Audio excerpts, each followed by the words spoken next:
जी अस्सलाम वालेकुम दोस्तों, क्या हाल चाल है। उम्मीद करता हूँ आप सब लोग अल्लाह के फजल करम से बिल्कुल ठीक होंगे। आज का जो हमारा टॉपिक है वो ये है कि आज हमने जो बात करनी है वो लिस्ट के ऊपर लगे मतलब कि करनी है। जो मेरिट लिस्टें लगनी है आईयूबी की, एक उसके ऊपर करनी है। और जो दूसरी बात है वो बड़ी रिक्वेस्टिंग वीडियो है, क्योंकि बाज़ बच्चों के नाम आ गए हैं तो वो अब कह रहे हैं हम हॉस्टल के लिए कैसे अप्लाई करें, उनका क्या प्रोसीजर होता है और क्या सीन है, क्या हिसाब किताब है, ए टू ज़ेड इसके बारे में बात करेंगे। सबसे पहले मैं मेरिट लिस्ट के ऊपर बात क्लियर कर दूं कि मेरिट लिस्टें जो ये अभी लगी है, एक मेरिट लिस्ट पर फर्स्ट मेरिट लिस्ट लगी है 2 तारीख को, और इसकी 4 तारीख थी ड्यू डेट फ़ीस जमा करवाने की। फिर ये एक्सटेंड करके, क्योंकि फ्राइडे वाले दिन ये 5 जनवरी की छुट्टी होगी कश्मीर डे, और अब मंडे को आखिरी कर दी है, मतलब कि मंडे वाले दिन लास्ट डेट है फ़ीस जमा करवाने की, जिन बच्चों के नाम आ गए हैं। अब उनका सीन कुछ ये है कि पहली मेरिट लिस्ट जो लगनी थी वो लग गई। अब जो सेकंड मेरिट लिस्ट लगेगी उसका सीन कुछ ये है कि अब या तो फिर वो मंगल तक लग जाएगी, सोमवार या मंगल तक लग गई तो ठीक है दूसरी मेरिट लिस्ट, नहीं तो फिर ये लगेगी 10 फरवरी के बाद, 11 या 12 फरवरी को, या 13 भी हो सकता है। क्योंकि इसकी रीज़न ये है कि जो उनसे फर्स्ट लगी है ये तो इन्होंने ऑलरेडी बना के रखी हुई थी, क्योंकि 2 फरवरी आपको पता है फरवरी सब ड्यू डेट थी, तो इसी को फॉलो करना था सबने। तो अब लगी तो मंगल बुध तक लग जाएगी सेकंड, अगर ना लगी तो फिर मतलब कि 12-13 को लगेगी। क्योंकि मैंने ऑफिशियल से भी पता करने की कोशिश की है, सब कुछ भी नहीं कोई कह रहा, क्योंकि वो कह रहे हैं कि हमें भी कुछ नहीं पता। तो इंशाल्लाह उम्मीद तो है। और एक भाई का बड़ा रिक्वेस्टिंग क्वेश्चन है कि मतलब कि 5th सेमेस्टर में एडमिशन के लिए अप्लाई किया फाइन आर्ट्स में, तो उसका क्या सीन है। तो भाई कोई मसला नहीं है, आप अप्लाई करें। 1 मार्च ड्यू डेट है, 1 मार्च तक। तो उसके बाद फिर 2, 3, 4 इन 3 दिन में मेरिट लिस्ट मतलब MA MSc 5वें सेमेस्टर वालों की लग जाएगी। ठीक हो गया, तो परेशानी हो वाली बात नहीं है। और हाँ, एक और बात मैं क्लियर कर दूं कि पास बच्चे टेस्ट के लिए, नेट टेस्ट के लिए ना 5th सेमेस्टर वाले, वो बड़े परेशान है कि होगा कि नहीं होगा। भाई जो MA के सब्जेक्ट्स हैं ना, MA के उसके अंदर आते हैं Urdu, English, Islamiyat and Saraiki, Urdu and Iqbaliyat, मतलब कि ये आते हैं 3-4, इनमें नेट नहीं है। लेकिन जो आते हैं MSc में, economics, IR, psychology, physics, chemistry, BBT, biochemistry, biotechnology, जितने भी साइंस आ जाती है ना, तो उनमें नेट ज़रूरी है। इवन कि इकोनॉमिक्स में भी ज़रूरी है, क्योंकि ये सोशल साइंसेज में आ रहा है। तो ये सीन है। अब बात करते हैं हॉस्टल के ऊपर। तो हॉस्टल का सीन कुछ ये है, फॉर एग्ज़ाम्पल जब आपका नेम आ जाता है तो उसके बाद आपने करना ये है कि आपने फ़ीस जमा करवानी है, डॉक्यूमेंट्स की वेरिफिकेशन करवानी है। और जब डॉक्यूमेंट्स की वेरिफिकेशन करवा लेंगे, नाम आ जाएगा, फ़ीस जमा कर देंगे, मैसेज आ जाएगा आपका एडमिशन हो गया है, कॉन्ग्रेचुलेशन।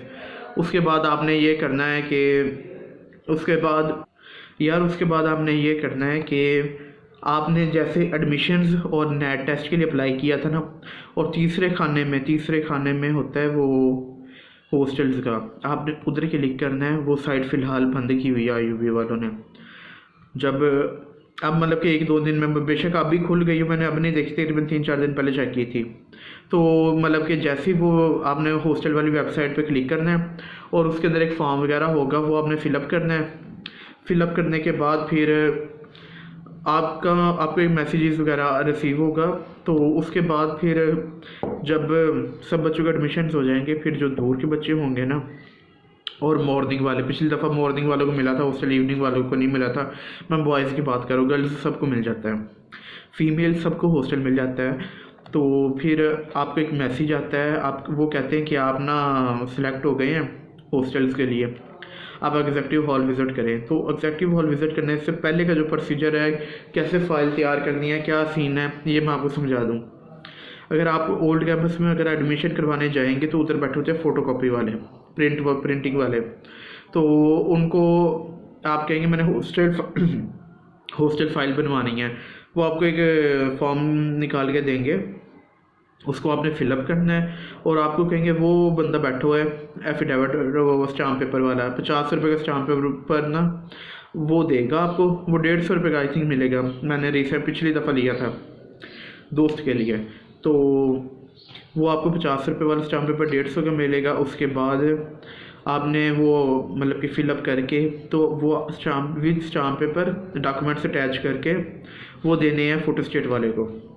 फ़ोटो स्टेट वाला उसकी 3 कॉपियाँ बना देगा, 3 सेट बना देगा, और वो 3 सेट लेके जाना है आपने एग्जेक्टिव हॉस्टल। एग्जेक्टिव हॉल जाएंगे ना तो नहीं, सबसे पहले वो फाइल लेके जाना है डिपार्टमेंट वाले उसके ऊपर सिग्नेचर करेंगे। सिग्नेचर करने के बाद जाना है एग्जेक्टिव हॉस्टल जाने के बाद फिर वो चालान निकाल के देंगे विद फाइल। आप फाइल और चालान लेके बैंक में जाएंगे और बैंक में चालान जब जमा करवाएंगे तो फिर चालान लेके जाना है डिपार्टमेंट वाले फिर आपको रिकवरी लेटर पता नहीं कौन सा लेटर है वो इशू कर देंगे। वो उसके ऊपर आपका नाम, डिपार्टमेंट और उसके ऊपर HOD साहब के सिग्नेचर भी होंगे। जब वो लेटर आप लेके दोबारा एग्जेक्टिव हॉस्टल जाएंगे ना तो भाई वो फाइल जमा कर देंगे, आपका मैसेज आ जाएगा और उसके बाद कुछ मतलब कि उसके बाद अपने पास रख लेंगे। फिर 2-3 दिन बाद लिस्टें लगेंगी, आप जाएंगे, लिस्टों में नाम आया होगा मतलब कि जैसे फीमेल्स का आता है राबिया हाल, खतीजा हाल, आयशा हाल और जैनब हाल, मुझे ये 3-4 याद हैं।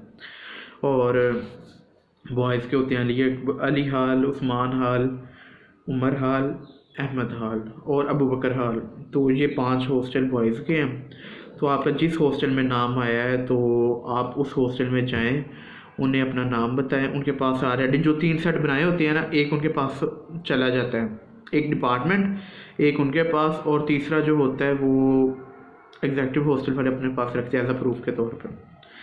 तो जब उनके पास चला जाता है तो वो आपका देखते हैं नाम वगैरह, फिर वो आपको रूम नंबर अलॉट करते हैं। आप उसके अंदर जाएंगे रूम के अंदर, तो वो आपका अपना रूम होगा, आप उस रूम के मालिक हैं। तो मैं आपको पहले ये बात बता दूं, कॉन्ग्रेचुलेशन जिनका नाम आ गया। और जब रूम मिल जाता है फिर आप उसके अंदर 4 पहियाँ वगैरह या बंकर वगैरह वो यूनी वाले आपको दे देंगे। तो आपका मतलब कि जो बिस्तरा होता है, गद्दा बिस्तरा, कंबल, ब्लैंकेट या जो भी है, कपड़े शपड़े, वो सारा कुछ आपने खुद अपना घर से लाना है, तकिया वगैरह सारा। तो उसके बाद और अब जो रूम होता है उसके अकोमोडेशन मैं ये बता दूं कि वो क्या क्या होती है। अकोमोडेशन में से आ जाते हैं कि आपको रूम में अलमारी मिलेगी, पंखा मिलेगा, बिजली फ्री है आपकी, और उसके अलावा गीज़र कर सर्दियों को गीज़र और गर्मियों को एयर कूलर आपका अपना हो, बिजली वगैरह फ्री है।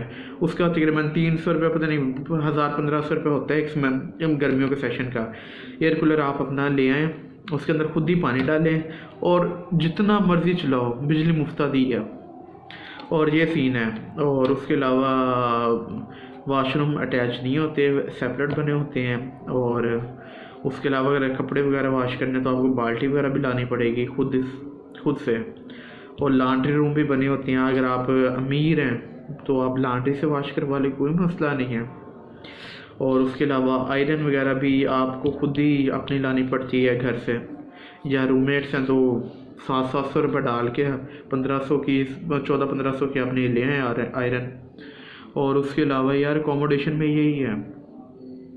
और मज़ीद IUB यार सबसे बेस्ट है अदारा, बस आप पढ़ने वाले बने और आपको सारा कुछ समझ लग जाएगा।